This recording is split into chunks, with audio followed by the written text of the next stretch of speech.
Good evening and welcome to this edition of Colorado Outspoken. I'm Stephen Montez.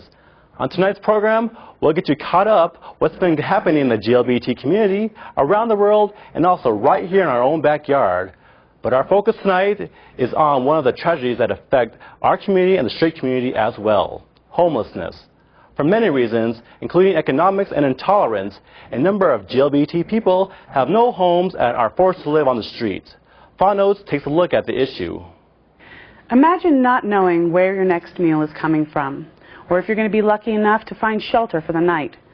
This is the experience of over 9,000 people in the Denver metro area on any given day. Tonight we're going to explore why the GLBT community may be more at risk for homelessness and what can be done to help solve this devastating problem. To better understand these issues, we're going to show a locally made film that looks at homelessness from the point of view of countless teens from around the country that have found themselves without the basic necessities of life. But first, I'm pleased to introduce our special guest, Dr. Beth Cookson, the Director of Psychiatry at the Colorado Coalition for the Homeless.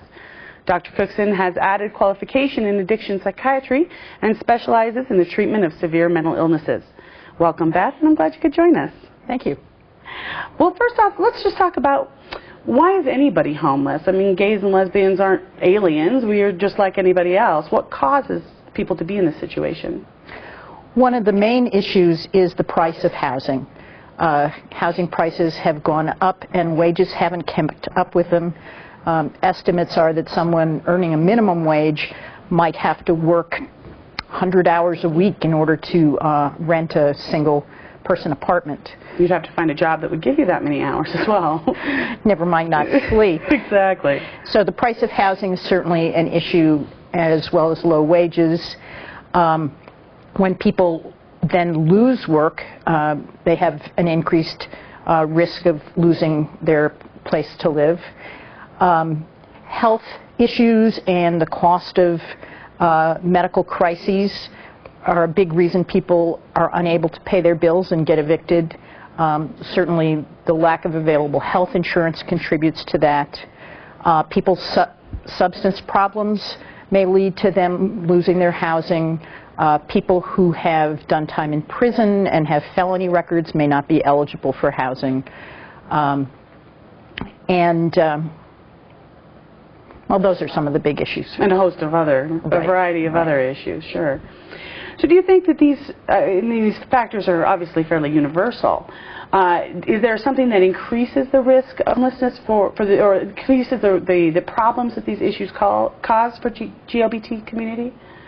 Well, certainly teens in the GLBT community depend on their families for housing generally. Sure. And so if they come out and are rejected by their families, they become homeless by that mechanism, and we'll be seeing the film about that later. Mm. There is probably an increased incidence of substance dependence in our community, and so that may be a risk factor.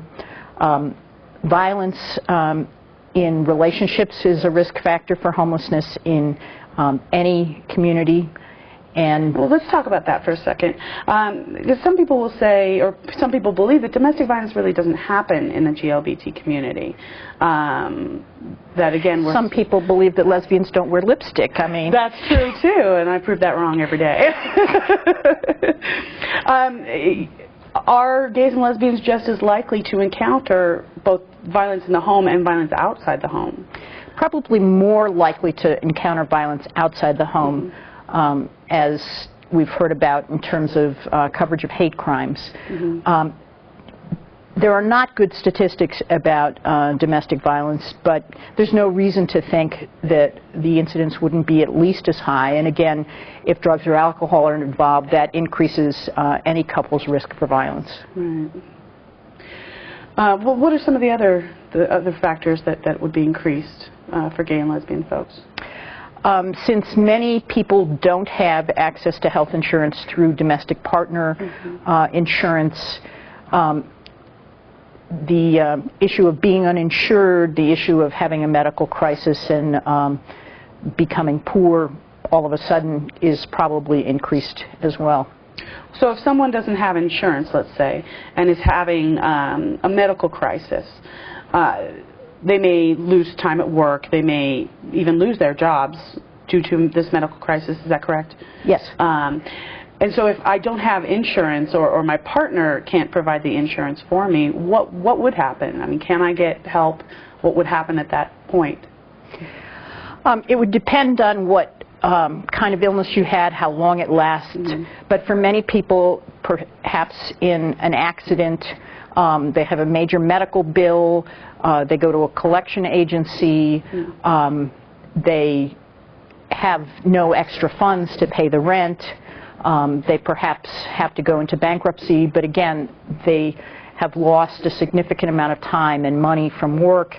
If they're disabled, it can take an extended period of time to get disability benefits. And thus left with all those bills as well. Absolutely. They're not able to pay out of pocket, increasing the financial risks and the financial problems. Yes, and again, in our country, people with lower wage jobs have more trouble accessing health insurance as well. So the very people who are stretched to pay rents are the people who also are going to be more burdened by their medical care. These large debts. What other things were we talking about in terms of increased factors? We talked about substance dependence, that again can lead to behaviors that get someone asked to leave an apartment, that can lead to arrests which affect one's ability to work. And get housing. And get housing. Right. Certainly any community has a certain percentage of severe mental illness that can make it difficult for somebody to find housing, to stay in housing, to have access to housing. Well, you did bring up teens being specifically at risk in terms of, because they are dependent upon parents and income, and we'll see that a lot more in the film. But what about other age groups? Are adults facing different problems than teens, who are facing different problems than the elderly, perhaps? Certainly, adults are more likely to have health crises other than accidents. The elderly probably have more difficulty finding housing, again, in terms of limited incomes, and also in terms of housing that's friendly to people who belong to the GLBT community. Right. Are there any resources for elderly in terms of housing for the GLBT community in the country? I've heard of one nursing home that's very expensive. So not for the majority of us. Again, there's subsidized senior housing, right, but housing authorities across the country aren't necessarily known for their sensitivity to the GLBT community. Sure, absolutely. What do you see, once someone is homeless and they go out to maybe the Coalition for the Homeless to get some help, do you see any roadblocks that they might face in terms of getting that help? Certainly there's a huge need, and the available resources aren't as large as the need. And there's also wait lists, and it can take a great deal of time for people to get the resources that they need. Many of the providers of care to the homeless are faith-based organizations, and that may not be that friendly to some in the GLBT community. Couples may have trouble staying together, and certainly transgendered members of the community may have trouble finding shelter space, because many shelters are not well educated about their needs, are not comfortable in terms of putting them in dorms with the gender with whom they identify, and that can be very difficult. Sure. Well, we separate most of our shelters in terms of males and females, it seems like in the Denver area. So to have anything between that, between the male and female gender, there's not a whole lot open for you. Well, and again, the separation tends not to be in terms of one's identification. People get very stuck in one's biology. Right. Well, regardless of how you identify as, right, as gender. Are there structural changes that we can make in terms of making it better for gay and lesbian people who are trying to get out of this situation of homelessness? Or maybe on the other side, what structures are in place that in some ways make gays and lesbians more likely to be homeless? Some of the organizations that help homeless folks are very conscious of the needs of the GLBT community. For instance, at the Stout Street Clinic run by the Colorado Coalition for the Homeless, there are a number of signs saying this is a safe space, really advertising the fact that members of the community are welcome. Urban Peak, which is the local organization that runs a shelter and a number of other activities for teens, is especially sensitive to the needs of the GLBT community. They get many teens off the street. Issues in terms of the schools for teens, again, we'll see in the film that schools can be very harsh and difficult places for teens who are coming out, and so teens who leave school, teens who don't have job skills are going to be at increased risk of homelessness. Sure. So if you aren't able to get that basic education, in some ways it seems like education is a bit of a buffer to homelessness, though there are many people who are homeless with great educations. But in some ways it seems like it's easier to get a job and to make a living wage with that education under your belt. And if that stopped, it seems like that would be quite a risk. Would you agree with that? Again, severe illness, both psychiatrically and physically, knows no educational bounds. But you know, homelessness and poverty go hand in hand, and whatever buffers there are against poverty can be very effective. Sure. What do you think our viewers can do to help? I mean, we watch things on homelessness, we see programs, but we're left with the idea of, well, there's this horrible thing, and what can I do? So I'll just go make a sandwich and be done with it. So what can we do to help? What can the individual do? The Colorado Coalition for the Homeless has a very active volunteer program. Listeners can go to www.coloradocoalition.org and read about programs there. There are no specifically GLBT communities through that organization, but a variety of ways to volunteer and contribute. Urban Peak has a number of volunteer activities and fundraising organizations. Certainly the Center and Rainbow Alley work a great deal with homeless teens. Efforts in the schools, if that's one's interest. And working for affordable housing for all is important. Lastly, domestic partnership legislation is likely to help the situation in terms of access to health insurance. Non-discrimination legislation helps in terms of people being able to keep their jobs if their gender identity is an issue. Also, in many of our communities, there is no non-discrimination in housing on the basis of sexual orientation, and those kinds of ordinances can be very helpful as well. Sure. Correct me if I'm wrong, but there are very limited communities that you have any kind of anti-discrimination policy in Colorado, at Denver, and perhaps a few others, so that you can lose your job, not only be denied for housing, but be denied any kind of way to make an income.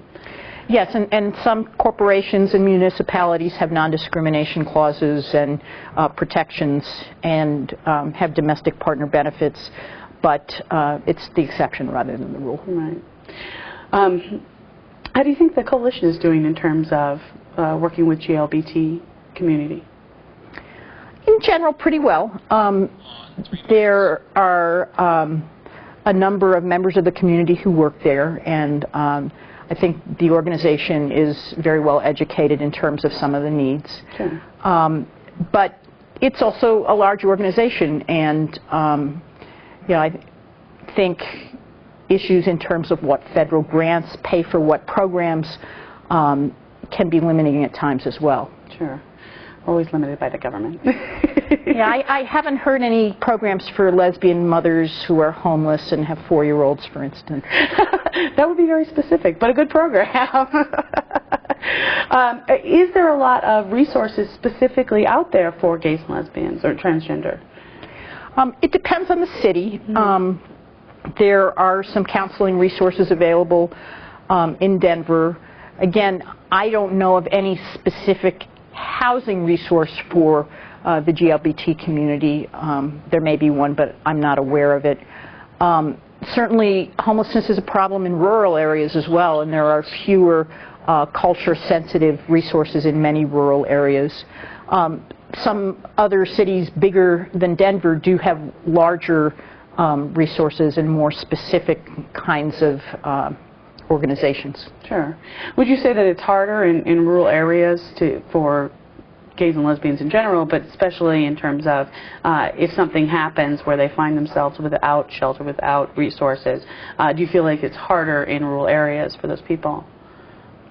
Well, first off, it's hard to be homeless in rural areas, and in most areas, rural homeless folks do flock to the cities because there's the perception of more resources, and many shelters are located in cities rather than in rural areas. But issues in terms of culture, in terms of acceptance, in terms of religion, in terms of rural areas can make things sometimes very difficult. Sure, absolutely.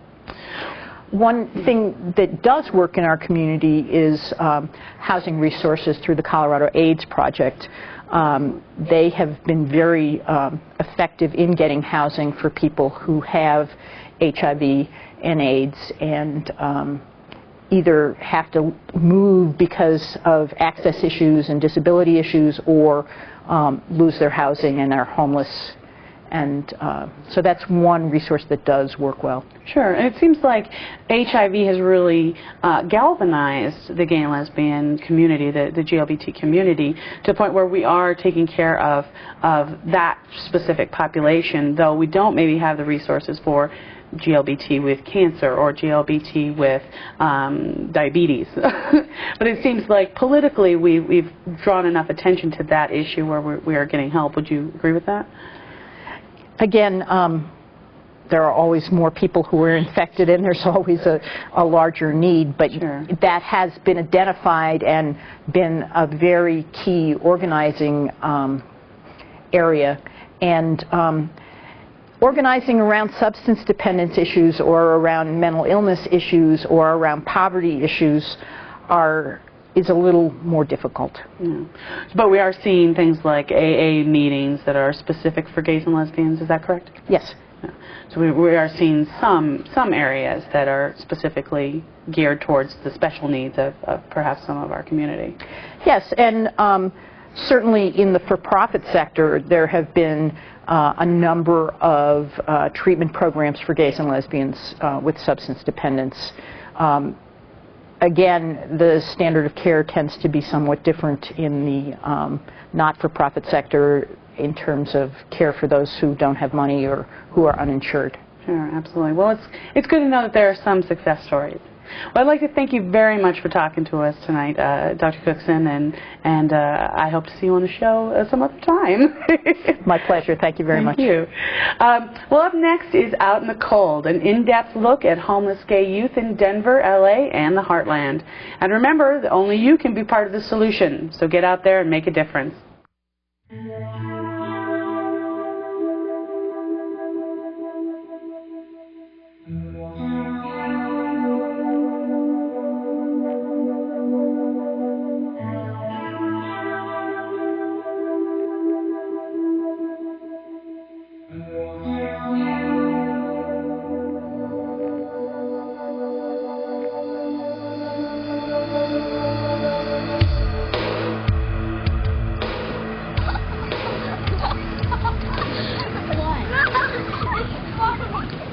When I was staying in Jerry's doghouse, he had 2 Labradors, so it was really warm back there. He goes, I hope you get AIDS and die. It hurts when my dad says that about me. I just didn't want to face the fact that I was alone. Oh, I know for a fact that if I hadn't come out, it would still be just fine. You do what you need to do to survive. So as a people, we don't do very well by our children, and this homelessness is a perfect example of that.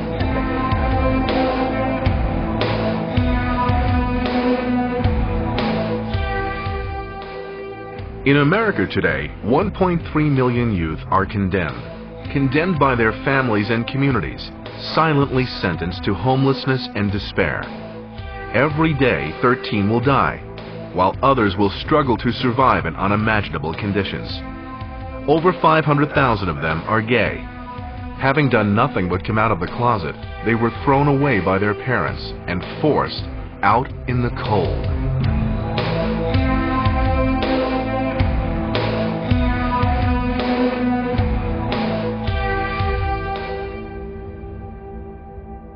%70 of all gay, lesbian, bisexual, or transgendered students report verbal, physical, or sexual harassment while at school. For many, this is where their journey towards life on the street begins. School was hell because somebody had found out about it. So all of a sudden at school I was the fag.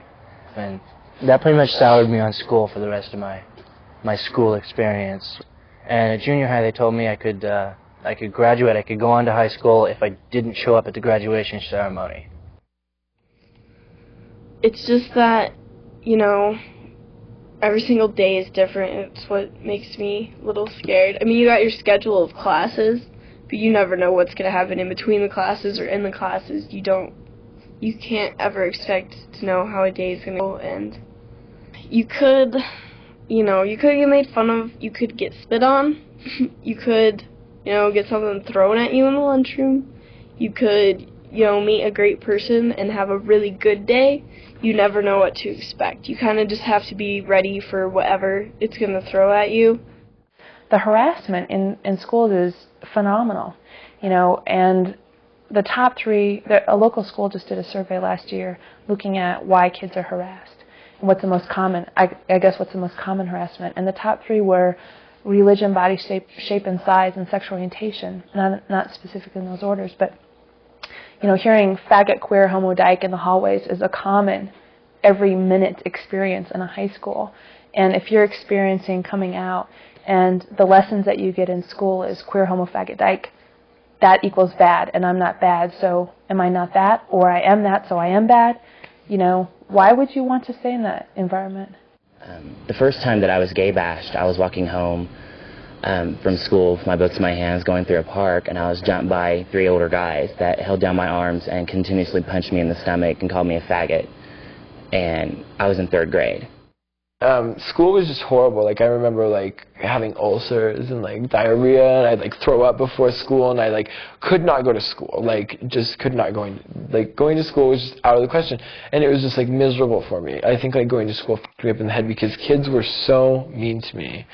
They made me feel like I shouldn't even be alive. Walking down the hall, I couldn't even show my face. All I looked at, the only memories of any school I had was the floor, because that's all I ever looked at. I liked the school part of school. It was dealing with the other kids and the teachers that I couldn't handle. I had food thrown at me. People were spitting on me. Everywhere I went, it was fag, fag, fag, fag, fag, fag. When they're making fun of other kids, they don't think it's going to affect them at all, because maybe to them it's not a big deal, but to the kids who are getting made fun of, it's a huge deal, and because those words can cut really deep. And sometimes a kid is just doing so bad that they just need one more cut down to push them over the edge. People ask me regularly, what's the difference between gay bullying and nerd bullying? Why should we care about the gay kids more than the nerds? And I say, first, bullying is bullying. It should not be accepted, and we need to care for both groups, or all the groups. But the gay kids don't have the support system. They don't have a family, a church, a school that, when they're bullied, will pick them up and say, it's all right. The other kids have that. The process of revealing their sexual orientation is difficult for almost every young person. But for some, the consequence of being honest with their parents results in rejection. They lose their parents' love and support. For some, They lose their homes. I always thought being a parent was being committed to every aspect of your child's life, to love them and support them no matter what. And as parents, we should all sign a contract saying, I will love my children unconditionally. I had no idea that children were being pushed out the door by parents who couldn't accept their gayness. I don't understand that. They love them one minute and not the next. It's a concept I don't understand. But I would tell parents who think that for whatever's going on in their child's life, for whatever reason he or she might run away, and if parents are getting ready to throw their children away, that for 13 children every day who die on the streets are never going to see their child again. So think about this. Are you really ready to give up your child forever? And if they are, I mean, you throw them away knowing they are at such tremendous risk that 13 children will die every day. One could be your child. So you're making a life and death decision here. I love my mom because she made me that type of person. But right now, I don't. Just because, she disowned me. She doesn't want me no more. I just want my mom to open her eyes and know that she can be proud of me. There are a lot of people out here that are proud of me, and they're making me proud of myself. But then it makes me wonder, how come my mother isn't? My mom one day caught me in my room, and I was crying because no one really wants to wake up one day and have a lot of the world dislike them or anything like that. So I was just kind of having an emotional moment, I guess you could say.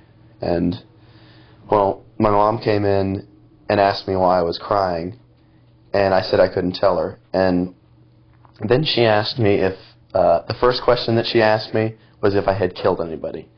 The second question that she asked me was if I was gay. My relationship with my mom before I came out was really good. Now it's completely different. Everything I say is a lie. I can't have anyone spend the night. It's really hard to spend the night at anyone's house that isn't a girl. Anybody that hangs out with me is automatically gay. Things like that. Everything's different now. I needed to hide my sexuality because my parents were very homophobic. And I thought if I told them, that's being honest with them instead of lying and pretending. So my mom started crying. She was very upset, and I told her, I said, don't tell Dad. Don't tell my dad. And, well, she did that night. And my dad said, so you're a queer? I said, yeah. He goes, well, you've got so many days to get out of here, or I'm going to have you removed by the police. And stuff like that. And I said, where am I going to go? Where am I going to go? She was trying to mold me into what she wanted me to be. And she would do anything to get those results. It felt like she didn't want me to be her son anymore, that she kept trying to change me. That was her main goal, is she didn't want me to be this way, and she wouldn't accept me for being this way. And she said multiple times that she wouldn't accept it in her house. And I mean, it really felt like she was just cutting me off, like that I didn't, that I hadn't changed that much. It wasn't, I was still her son, but it was like she didn't see it that way anymore. Being a mom who had her son yanked from her to give one up voluntarily, I don't understand. Well, our research, and this is only with kids in Indiana, is that 92% are on the street directly because they've come out to their parents and either have been thrown out or have had their home environment change so negatively that they chose to leave. What we're finding is the vast majority are being thrown out versus running away, though. Rejected by family, condemned by society, and facing verbal and physical abuse at school, many turn to the streets. Once there, they're forced to survive any way they can. All I knew when I was 13 was that I could not live where I was. I could not live under the situation I was in. And that was my biggest goal, was just to get away from that. I didn't care how much worse or where I went from there. And I ended up in some pretty interesting places for that, but the idea was just to get away from the situation I was in. And I didn't think it could get worse. But I was wrong. Rick from Indianapolis was a gay youth on the street for 10 years. Having survived, he knows firsthand how these youth live and die on the streets. It's the new street people that you have to worry about because they haven't really experienced anything bad yet. They're excited about being on the street, and they can be dangerous. After they have a few bad things happen to them and they go hungry a few times and they learn how to prostitute and eat out of dumpsters, it kind of calms them down, it changes them. Well, I slept at various friends' houses for a while, about 3 months. Some nights I slept in my car. At first it was kind of exciting because I know like a lot of stories of like famous people who lived in their, you know, cars or searched through garbage cans or something, which I never did. But after a while, it got kind of it wasn't really as kind of strangely glamorous as I thought it would be. Man, I would like crash at people's houses, you know what I mean? Sleep outside, rent a motel room, or like buddy up with like a group of kids that were running away. I mean, I slept on the streets. I don't know, dozens of times, I don't know, a lot, you know what I mean? Because anywhere like that was warm. The hardest thing I've ever had to do is to sleep out here on the street. You live in constant fear of falling asleep and what's going to happen while you're asleep. The most important thing you learn on the street is when you find some place to sleep, you never ever tell anybody where your hiding place is, because people will follow you. The sexual predators, there are rapists that come out here and they're looking for a homeless guy to rape, to humiliate him. And what you do is you walk until you're close to your place that you sleep, and then you stop and you stand there for 10 or 15 minutes and you watch and you look around and you watch to see if anybody's followed you, and you have to be real careful. And when you've made sure nobody's followed you, then you come back in here and you can lay down. And after you lay down, you'll lay there for as long as you possibly can before you fall asleep to make sure nobody followed you and can walk up on you. And I have woke up and a guy was on top of me trying to rape me. And he had done just that. I wasn't careful and he had followed me. And it's a real issue for homeless people. The hardest thing that I've had to relearn how to do is I've had to relearn how to sleep, because when I was on the street I slept with one eye open, and it was like I never could get a complete restful night's sleep. If I slept real hard, it was only for about an hour or two, and I would wake right up as soon as I heard a car. Or, you know, you have to remember, when you lay down at night in a place like this and it gets real quiet and the traffic slows down, you're going to begin to hear animals like rats.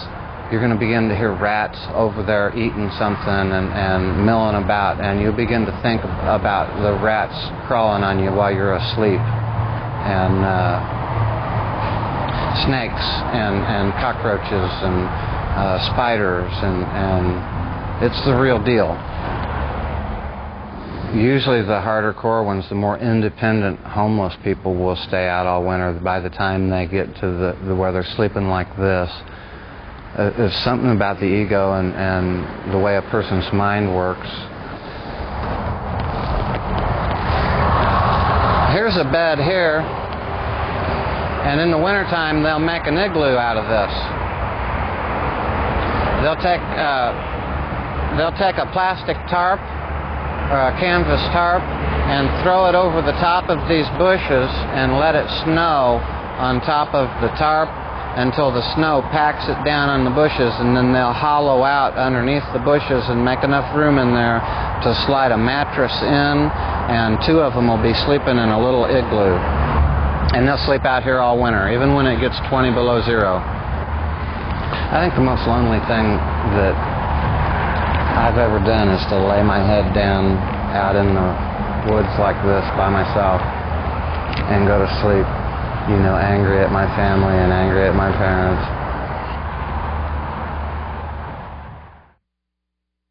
I think I've been most surprised by the fear in their eyes. I always recognize it. It's they're so scared they don't know what their life holds for them.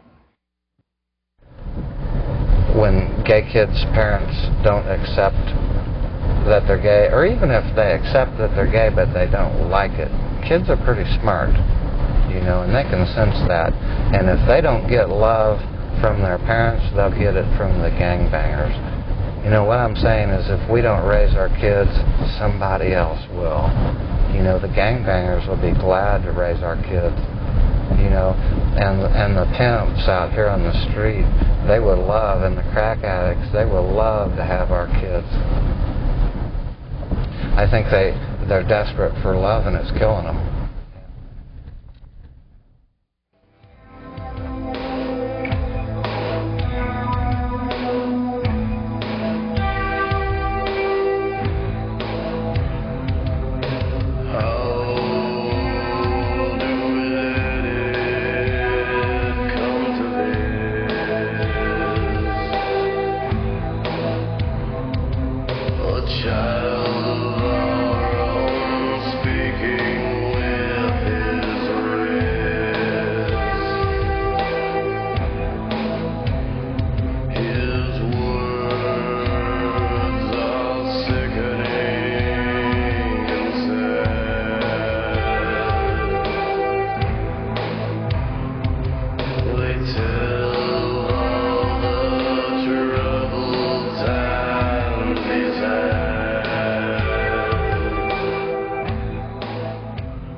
Well, in mainstream society, they don't usually know that I'm a transgender, so I don't have any problems there.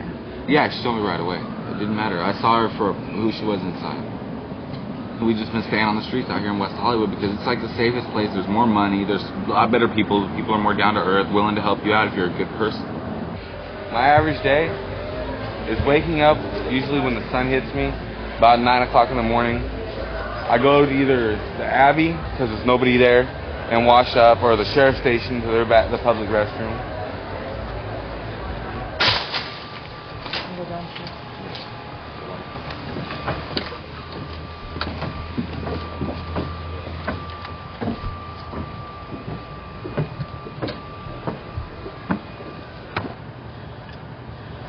We used to sleep out here when it was on hot nights, but then in the mornings it would be real wet from like the morning dew. And I kept catching colds and the flu, and so I stopped sleeping up here.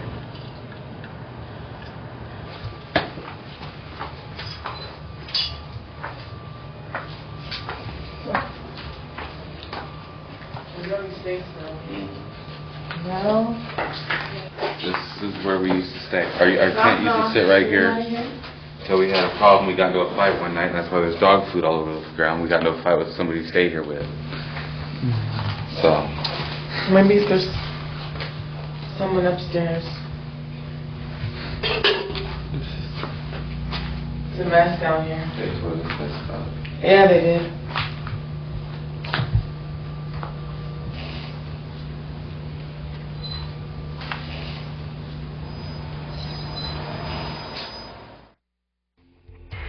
There are really more young male prostitutes here than it is young female prostitutes here.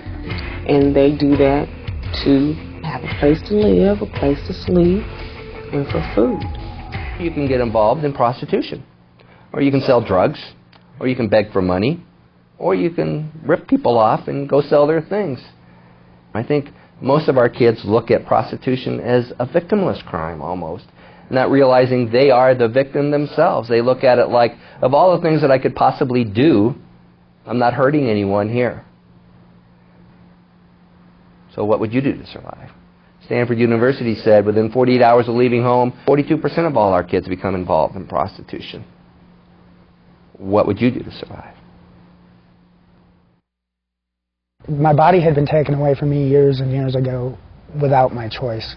So I figured it didn't need to, it wasn't anything I could keep on my own anyway. Why not use it for, survival?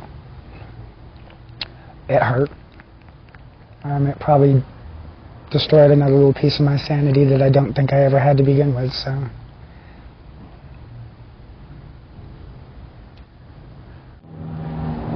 America doesn't want to admit that it has gay youth. And that's a lot of the reasons that a lot of these kids are on the streets is because their parents know that they're gay. So, I mean, I think that there's a lot of kids on the streets, and a lot of these kids that are on the streets are gay, and America just doesn't want to deal with it. And if they do deal with it, then it's going to be on something like Geraldo or Jerry Springer, and they're not really going to deal with it.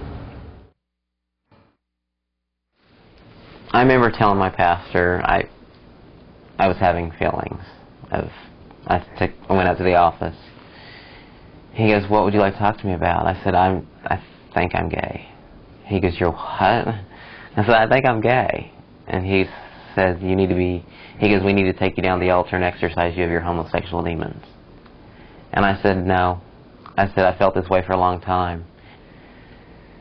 He goes, "I can't really have you come back here, because if I do that, then," he goes, "then I'm going to have to let other homosexuals come over." And he goes, "We can't have that." He goes, "We don't accept it."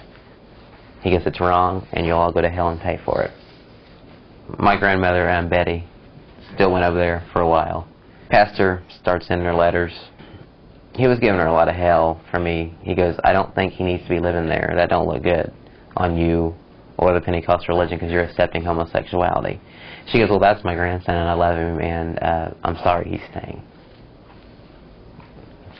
Well, when you grow up and you hear the message continually that you are evil, that God hates you, God despises you, that causes very serious problems with your self-esteem, with your sense of who you are in the world.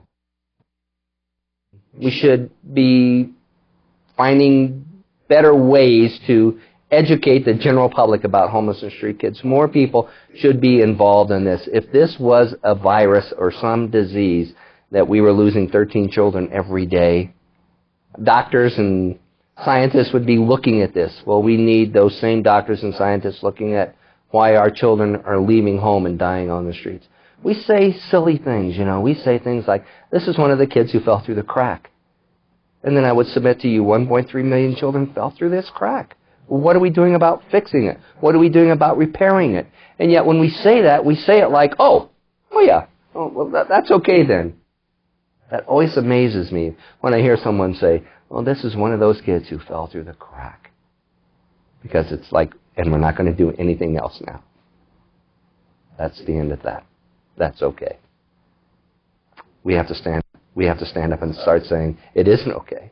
We can fix this crack. All of us can, together. Doesn't your heart beat the same as mine? Haven't I told you 1,000 times? And isn't the air in my lungs the same air you breathe? So who cares whose arms I'm all wrapped up in? Who cares whose eyes I see myself in? Who cares who I dream of? Who cares who I love?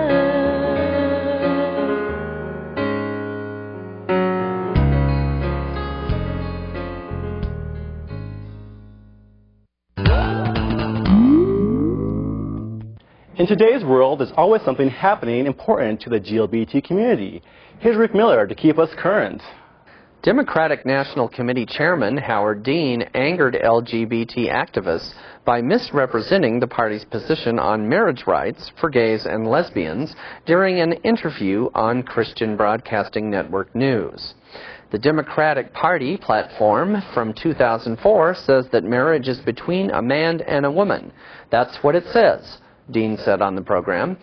But the platform is actually silent on the issue. Dean later corrected himself. The U.S. House of Representatives has voted overwhelmingly to limit protests at military funerals. The move is a response to anti-gay campaigner Fred Phelps and his Westboro Baptist Church, who has sought to raise its profile by claiming U.S. soldiers deserve to die because they serve a country that tolerates homosexuals. The bill covers federal cemeteries only and still needs to be approved by the Senate.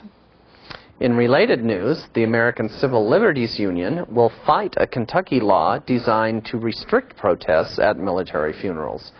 I may disagree with the message the client is communicating. I do with Fred Phelps. I think it's abhorrent, said Dan Pinello, a gay City University of New York government professor. But that doesn't mean he and his followers don't have constitutional rights, just as I do.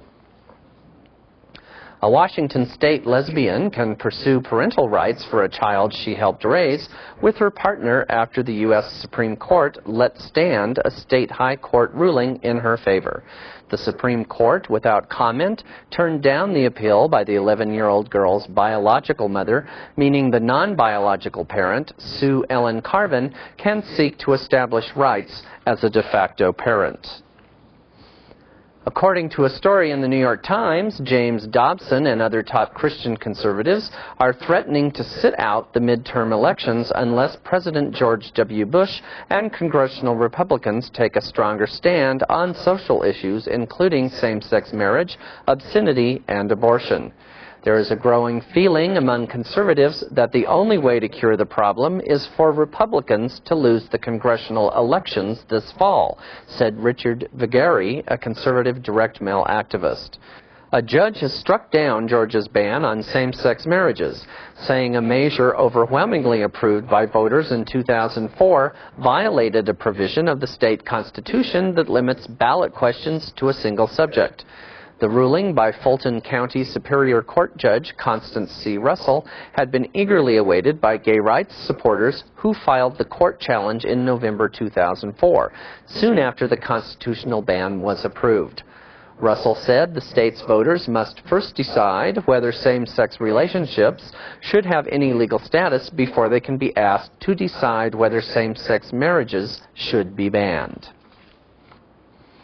Sigma Phi Beta made a bold move recently when the fraternity's National Board of Directors voted to allow transgender students to join its ranks.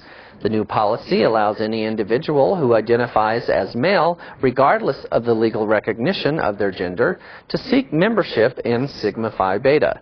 The policy also allows members to maintain their membership if, at a later date, they decide to change their gender to female.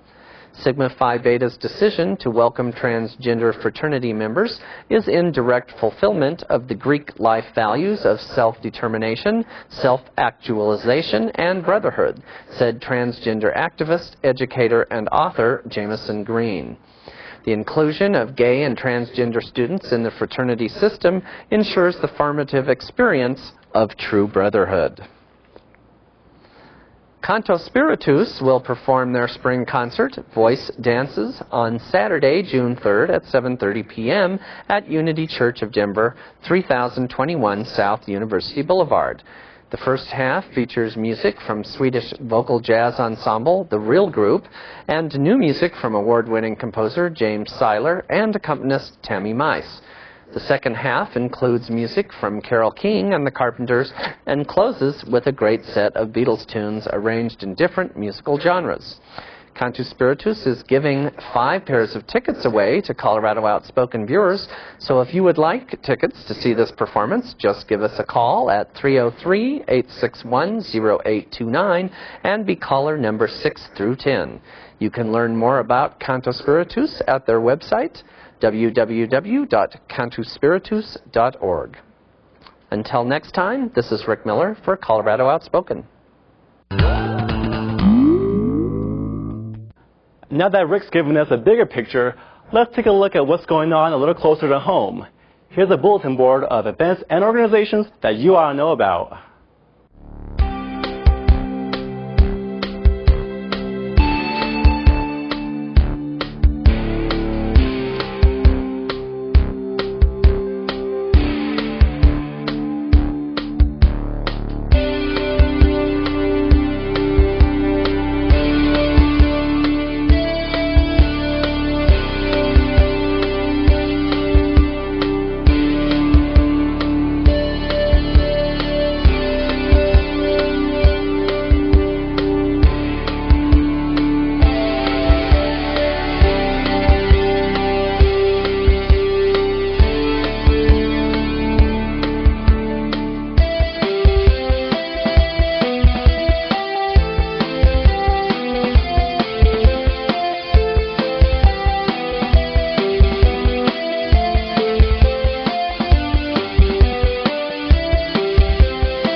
A cool movie and free tickets too?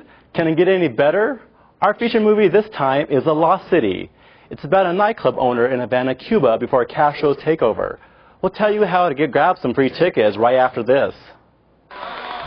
Ladies and gentlemen, a very good evening to you all. In 1958, the heart of Havana beat with music, dance, and desire. Every night at Club El Tropico, Fico Feovi shared this passion with the world. Happy anniversary. A toast. Salud. Salud. And it seemed as if it would never end. My sons, you are the future. You have no idea what's going on in this country. You don't want a revolution. Like it or not, it's coming. But for a family as diverse as Cuba itself, despite all of our differences, we always put family first. The home they had always loved, Your little brother's a criminal, a dangerous criminal, was becoming a place What's happening? no one could recognize.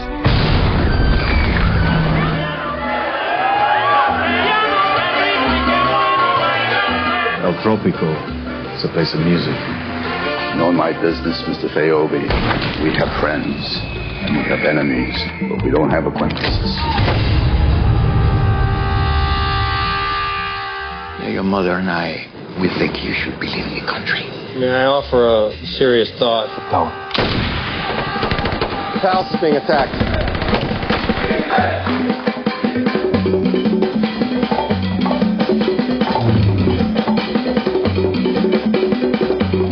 Time is not on our side. I'm leaving the country. I want you to come with me. She was a beautiful thing, Havana. We should have known she was a heartbreaker. You deserve more. We deserve more. Mas, mother, I love you. Andy Garcia, Bill Murray, Dustin Hoffman, Anessa Stray. The Lost City. The Lost City is playing at the Chez Artistes. If you'd like a pair of free tickets to see it, just call us on the movie line at 303-861-0829. Callers 3 through 12 will get a call back with information on how to pick up your tickets. That's all we have for this edition of Colorado Outspoken. We'll be back on June 25th at 10 p.m. right here on KBDI. In the meantime, please visit us online at coloradooutspoken.org, where you can see the show again in its entirety. Thanks for watching. I'm Stephen Montez. Good night.